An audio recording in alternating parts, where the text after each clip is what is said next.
Very good morning, welcome to the RANsquawk EU morning briefing for Wednesday the 12th of May 2010.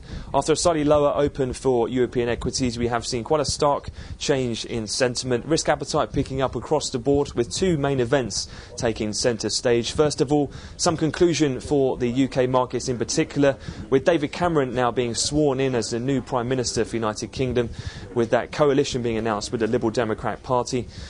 That has meant that Cameron is now the new PM in the UK. Chancellor will be George Osborne, the Conservatives, and the Deputy PM will be the Nick Clegg of the Liberal Democrats as part of the concession in those coalition talks. So far, the pound has shot back above 150 and gilt futures continue to outperform. Also, as well, quite a lot of positive sentiment in the papers today in regard to the decent bid to cover we had in the DMO auction out of the UK yesterday, as well as the uncertainty now removed with this election process. Secondly, the other major event so far, we've had this Spanish Prime Minister Zapatero come out on the wires, and he's been very aggressive and proactive in further austerity measures outlined in the latest Spanish budget.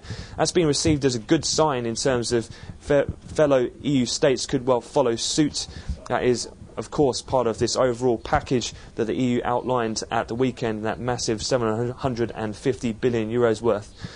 So far, European equities then have now moved into positive territory. The Spanish IBEX indeed is outperforming.